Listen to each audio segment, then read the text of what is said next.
He's a good person. Muganda wange, mukwano gwange, like nga bola baganda bange mu music industry nti music yatugatta ne tufuuka ba Luganda nimbanga tuyambagana somewhere somehow. So he's been there and I've been there. Probably it is about music yatugatta era Oluganda olwo werugira. Kale tuli ku kisaawe wano Entebbe tusookaniriza blood waffe omuyimbi dive scan brand beats tuline mozeraita tuline mikwano gyaffe mawulire tulina abantu bangi nnyo ab'enjawulo mikwano gyaffe bongo muno so tuzze ffe n'okubeera nga twaniriza muganda waffe George Grace bale kumpa kimuli kale munaye naye nga kuli kayo tuvuddeyo Kyaddondo owulira otya nti kati oli Uganda mpulira amasannyalaze nange ndabika nkonnekitinze tegakomyeko oli omusajja yekka nange amasannyalaze nkonnekitinze birimu amasannyalaze nkugambye ngawulira so wabaddeeyo ng'owulira amasannyalaze mbaddeeyo nga mpulira abasannyalaze abantu bataapinga konze nange kangende ntaapinge ku masannyalaze era saalongo amasannyalaze nange nzize kutaapinga diva amasannyalaze twali taapinze tuddeyo so George okomyewo ewaka komyewo ku butaka nzize kutaapinga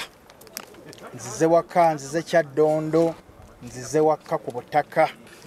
era nsanyuse nnyo mwenna abazze ne munyaniriza kintu kyamaanyi nnyo kitegeeza nti already emikisa mugimpeeredde wano egisookera ddala so toko mbulye kati empewo owulira efaanana etya wano weather bikyukamu kubanga eri ne bolaba kasikini okalaba kabeera ka weather eri erina engeri gyejjamu nga yanjawo naye lwakuba wakeera wabeera waka bw'otuuka ebintu bikyukamu so weather nnungi nnyo weather ya Africa yesinga obulungi amaanyi nga mangi wano kuba abantu bonna bakomawo naye ate gwe kati amaanyi ndaba abakukimye nina emikwano mingi nina emikwano bonna bolaba mikwano gyange tukola nabo ate nga tubadde twogeranga Grace bavulire Grace. George is my friend. Tulameetinga mu ndongo as friends and netukwatagana nabeera muntu mulungi gyendi mukimanyi nti ndi muntu mulungi mukola emikwano ate n'ogikuuma mpozi kati mukwano gwe omanya nti agenda komawo ojja n'obeerawo n'omulaga essanyu because abeera tabaddeewo tuze bangi tubaddeko mu studio ne muganda wange Brian Beats tukolayo ku ndongo bikiwa ebityo then netugamba akatustukiremu kubanga si kitono kino omuntu okubeera nga abadde taliiwo ate n'atuuka olunaku ne lutuuka so tuli basanyufu nnyo tukwaniriza mukulu George oba endongo gye mukoze ne mukulu George naye agenda teekamu amaloboozi tugambe mugenda kola kolabo ne George sure tekiyinza gaana with time tugenda Brian waali ate endongo yagirina kitegeeza tewali kiyinza gaana studio weeri amaloboozi weegali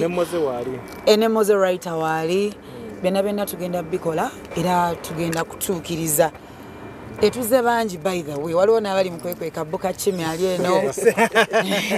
bangi nnyo like tumunonye bangi kirungi okukola emikwano it's really nice ate emikwano gye gitubeererawo mu bulamu bw'ensi eno tosobola kunona muntu atabadde mukwano gwe okuva mabega so kiwulikise bulungi olwaleero era ndi musanyufu tuzze kumaliriza mwaka abantu tebalowoozeemu ne bagamba nti yogera muzeeyi ne bagamba batya ne bagamba nti yamukimye ku kisaawe airport mukwano kyogwo gwe balina anti era mukwano gwe yakukima oli tasobola kukima nga si mukwano gwo mukwano gubeera mu mbeera nnyingi nnyo oli asobola okuba nga mukwano gwo ng'akubeererawo mu ngeri emu oba endala yinza okubeera mukwano gwo nga munyumya so mukwano gubeera mukwano omukwano gwo omulabirako yasobola okubeererawo w'omwetaagira so kakati essaawa zino mailo z'entambula zibadde nnyingi nnyo so abo abajja ne bakubeererawo nga babadde basobola babeera bakwano bo wakola kolabo ne Nina Rose basi teyazze ngegambye nti nno omukwano gubeera mukwano abadde alabika naye alina engagement osanga saamugambyeko naye ate Grace ate ne mugambako so kyova olaba nga yayimukiddemu najja bwe bali kujja bambi kale bambi naye webale kujja nko chahaga tusanyuke tuli basanyufu era tukwanirize waka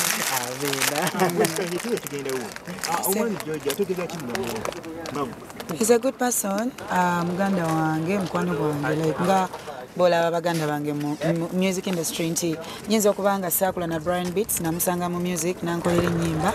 naye twafuuka music yatugatta ne tufuuka ba Luganda nimbanga tuyambagana somewhere somehow. So he's been there and I've been there. Probably it is about music yatugatta era Oluganda olwo we lugira. George, yes soko tubulire omuntu akulaba wangalira mu nsi kye ye Bulaya gy'ovudde.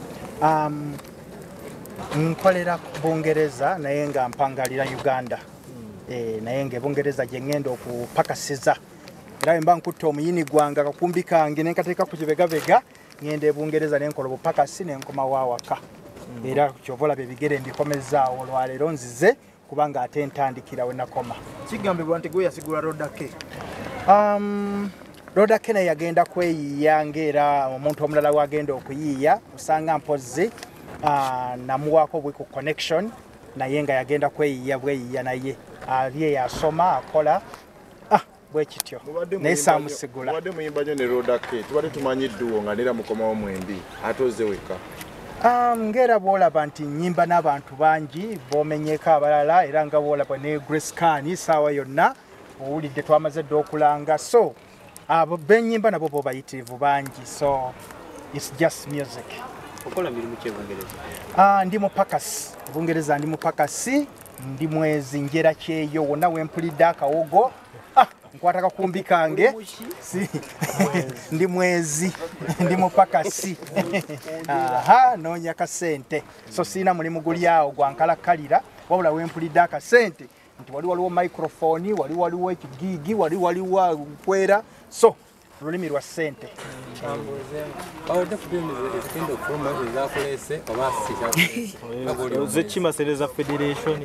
Nakimye masanyalaze nakulaba mikwano gyange nakutuusa muziki. Nawulidde amasanyalaze nawulidde amasanyalaze abantu boogera ku masanyalaze mbu simanya batapinga bakoze batya neŋŋamba awo nange we ndina okugwa. Ate sente tonazuulira? Sente ezo si kyekikulu ennyo kubanga sente zijjirako obukwakulizo obw'enjawulo naye nze nakimye masanyalaze era Grace kyoba omulaba naye ali wano namugabe jangu tutapinge kino kyekiseera ekyaffe twazze kubanga tumalako omwaka tutuyingira oguddako nga tuli mu bifo byaffe tulina okubeera awatuufu. Grace si kyekyo tulina ebifo byaffe ebiri awo abaliwo babadde batulwisa mu kibira ga mutundu oba ga kamoja. Grace Wanje akubuuza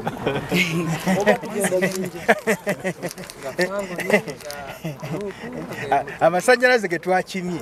namwe mwennyini mugamanyi era musobola okugeddiramu kubanga mumusinga okugategera naye nga ffe twazze kutapinga twazze kuclaiminga bifo byaffe bituufu our rightful position mu music industry era kyekyatuleese. Brand bantula ku ssaawa ziri 10 bweru kimaki. Siri muntu nnyo wa aterobera ebweru naye olw'okuba nti George namumiitinga nga client nava ku ddala erya client nafuuka oluganda so bwe yaŋŋambye nti ajja nadde sobola butajja kubaawo okumunona. Abantu bategeeze Brian gwe twogera naye yaani. Nze Brian Beats ndi audio producer ndi producer wa George ndi omu ku baproducer abamutandikirako ddala right from the start. Buyamukolera oluyimba lw'oluyi Right from the start. oluyimba lw'oluyi singa lukola naye nga lwakolera mu studio mwenkolera. Jojja abantu bagambe ku nnyimba ki? Music nga bw'omanyi nti omuntu okufunayo oluyimba abantu basobola okumanya ebiseera ebisinga abamu tetutera kubeera nnyo lake nti osobola okuba lumu bbiri wali abali lake naye ogenda okuba oluyimba ng'olina ennyimba ndowooza nga 40 so nina ennyimba nnyingi nnyo naye kati mwezo abamu zempula ze bamanyiimu ko mulimu nga luyi waliwo weetooloole sirina ssente so bwezityo naye nga era abakonda ku George Will Dive Music YouTube social media handles zonna bajja kuba music bamulaba. Ebweru omazeeyo bbanga ki? Mweru mazeeyo emyaka ndowooza 10 years. Abasinga abali mu limelight abali mu industry bwasala ensalo n'agenda ebweru abasinga muba mugenzi okufuuyirwa.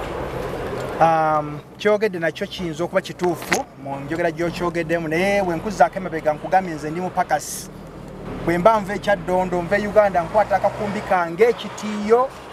buli kimu ne nteeka wano kitegeeza mba ngenza kunoonya kasente era weekakwasa giba misinde nkomawo wano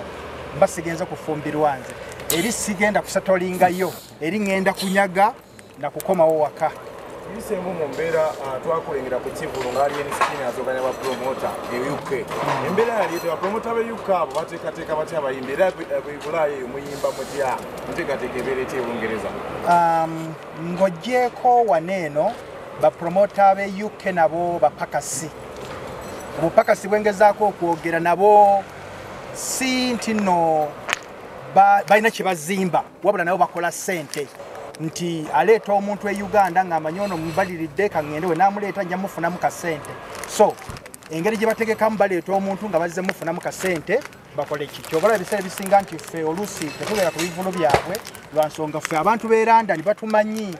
ebiseera ebisinga tulya nabo mu hoteeri tushoppinga mu bifo bye bimu so baba tebeetaaga kutulaba kyobala kati bano bapromota tebatuleeta ne baleeta abantu ab'ekyaddondo abaawana awaka nti abantu be UK waliwo omuntu e UK ng'amaze emyaka 20 takomawo waka so buli kyonna ekiva e Uganda ne kigenda e UK aba kiyaayaanira ne bw'okwata ng'ambe omuntu kiwana eno yenna ng'alinawo akayimba n'omutwala e UK ng'abantu bane bawulira nga balina oluyimba lwe bawulira bajja muyaayaanira so kati okukuddamu ku kibuuzo ky'obuuzizza bapromota be UK baleeta bali mu business which is okay nti buli woba nga otaddemu akasente oyagala ofunemu so kyekyo bwe kitoba kiri mukono ebyana bye Kampala bikwetegeeko ina mukyala era bwe tunaatuuka kweyo bridge nja kubeera nayo njogerako bulungi nnyo kati essaawa zino nkyali mu kujaganya kulaba nga nkomyewo ku butaka mpulira nga nzenna owulira nja tusooka tulabe nti tutuukira wa tukoze tutya naye when we reach that bridge era nayo nja kuba njirambulula bulungi nnyo ng'oli mufumbo era nga bwe ŋŋambye tunatuuka kweyo bridge era nayo tujja kuba tugirambulula bulungi nnyo naye nga George will dive olwaleero azze tugenda kukola music tugenda kukola endongo balinde ebipya bingi nnyo Bulani bisoteraku abayimbi bangi bokoledde muli bakenza basiba ku nnyonyi n'abasigadde lwaki oyo ati nga bwe nagambye nti George will dive yafuuka muganda wange ate ndowooza buli muntu yenna mbulamu yandibadde yeetaagayo omuntu nga George so wanjawulo nnyo mbulamu bwange kyekolaba ndi wano ate nga bala sisobodde olusi kikola kikuyanziza kulikayo sebo nvoddeyo nammwe mwebale kuba ng'ate era muzze ne munyaniriza kitegeeza ate nammwe munjagala nnyo bumaama omuziki nange gunneesunze nange ngwesunze waliwo omuntu ng'agwana luyi baplayer haters bannanfuusa emikwano gitukweka balaba sitatasi zaffe naye tebanyega bangi abalaba sitatasi nga tebanyega naye era nabo tebasaana mpi so ebipya bijja bingi nnyo mubirinde tugenda kubanga tubisumulula mwebale kubanga ate muze ne munyaniriza mbagala nnyo George will dive amannya nze Nsuuga Mustafa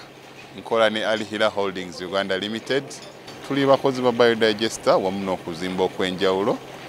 so olwaleero tuli waneeno nga tuli nkola biodigester ekyenjawulo ekiriwo nti yo eri mu basement wakati okusinziira nga bulijjo abantu mu kiraba ti eno parking lot so eri wansi eri parking lot eri mu basement leero tukoze size y'abantu 5 ng'era erina capacity okusavinga ekizimbe kino kyonna nga wekinaabeera waneeno ng'era emigaso gya bulijjo egya biodigester